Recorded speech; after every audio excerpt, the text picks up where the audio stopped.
Hello, thanks for your invitation, Professor Duan, to your Congress of Proactive Medicine and how to integrate maybe traditional and modern medicine. You will receive a video of this paper and a PowerPoint of the paper. So what I'm doing now is only to paraphrase, reframe and explain my topic. Or not only my topic, so the topic of systems medicine, the topic of artificial intelligence in medicine, artificial consciousness in medicine, exponential medicine. So how will exponentiality change the medical professions, not only the physician? So let me now start. You saw this radar image, medical radar image, and you see here 3 points. So my contribution is also, the title of my contribution is 3 medical points of observation. So 3 medical points of observation, arousing medical awareness in patients and physicians via artificial intelligence tools. So I will put the whole, it's not only a paper, it's more a presentation. I will put the main topics into 10 points, try to summarize into 10 points. The first point is a very important point, not only for medicine. Very important point is holistic health will be the real growth engine of the 21st century. So if you look in economic cycles, you look back into history, we can say that healing of people will be the best future investment program. And this healing has, again, 3 medical points of observation. We'll come to these points as follows. We have a second very important point now, and that's the total and full dissection of the human body was completed at the height of the industrial age, so in the 19th century, and served as a medical foundation of the modern medical profession with an updated societal status. So that does mean that physicians climbed the ladder in society, they become more important. Scientifically, this was a giant step in medical history of humanity. A giant step. I can't now go back into medical history. We have certain stages in medical developments. So historically we can go to certain roots of knowledge in certain centers of learning, but that is not the topic of this paper. We come to point 3 now. Understanding the philosophy of the metron. The metron as a measurement space, a parameter, a unit. Understanding the philosophy of the metron beyond medical epistemology in terms of decision making, diagnostics, prognostics, so medically, requires reflecting about the radar image that I already I showed that enough times. So the radar image has 3 points. The first point is signifies the living human body. It's from inside, so it means somebody feels ill, has a disease, so it's from inside. Inside, this is what the patient actually feels or has to endure. The second point of measurement is a direct interface. So you have, of course, interfaces to your environment. This is the interface, so the interface of the human body is the second point of measurement. And the third point of measurement is a greater context of the body, the interface, so the greater context. The third point of measurement is actually the method of the natural sciences, also medicine to a certain degree, So you have a laboratory, defined algorithms, and linear metrics, formulations, equations, calculations. In any case, the perception of an event, so an event like an illness and disease, is from an external position. External position. It doesn't even regard the interface. It does not regard the patient. So it's a disease-centered model. Somebody from outside, like a camera comes and observes an event. In this case, an illness.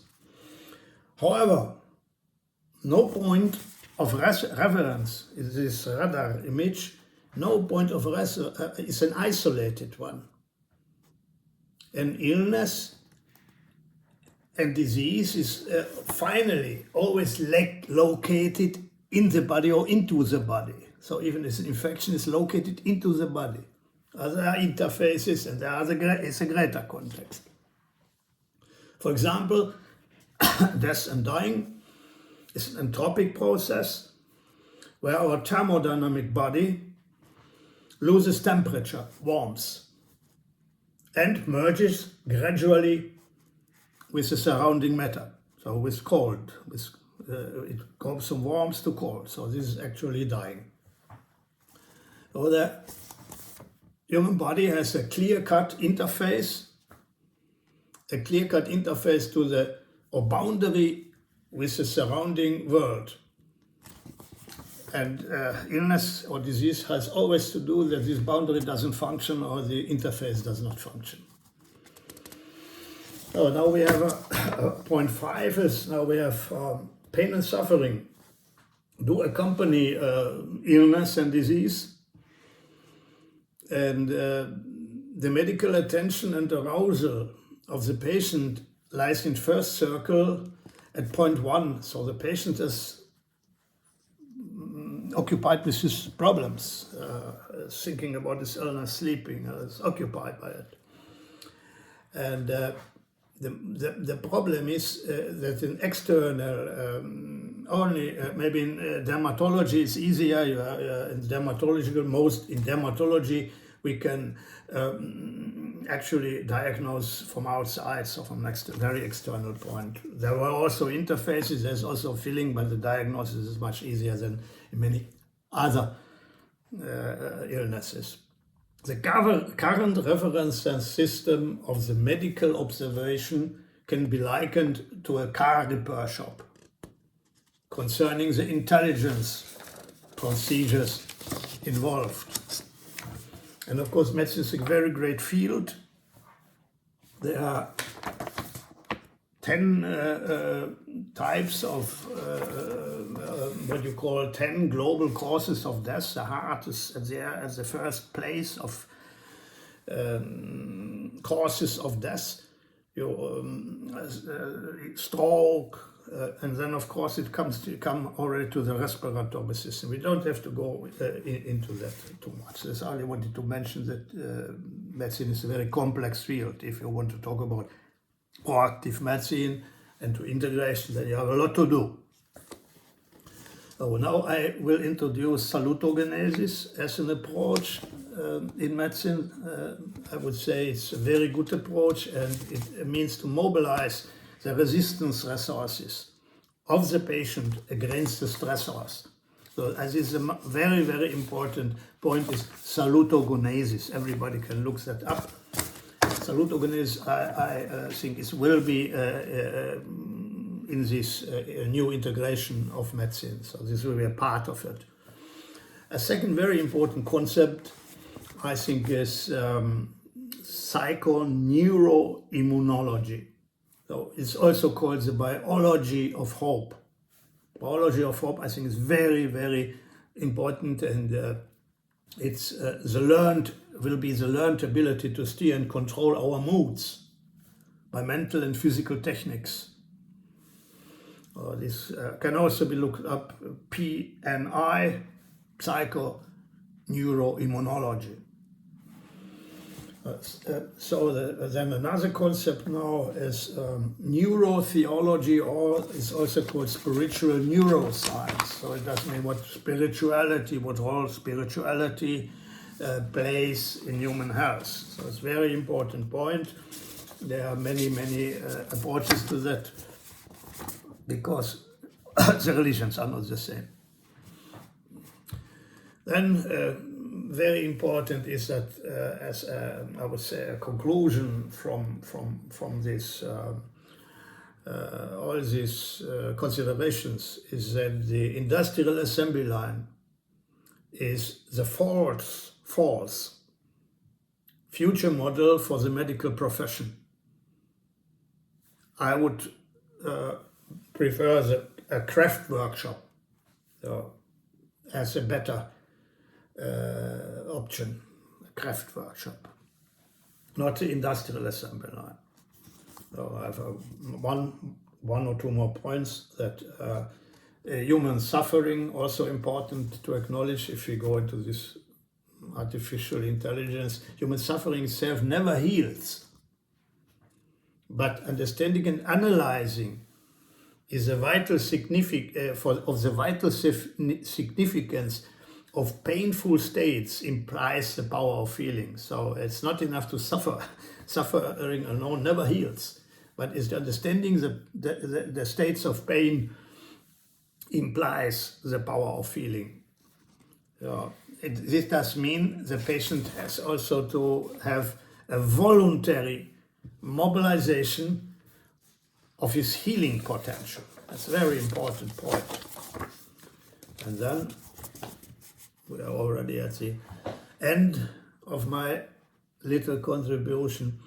The healing force in our living body can be compared to the generation and emission of structural waves by spiritual self-regulation.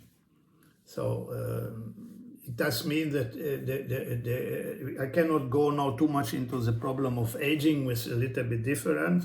So now this could also, you cannot spiritually, of course, totally block aging. If you would say aging is a disease.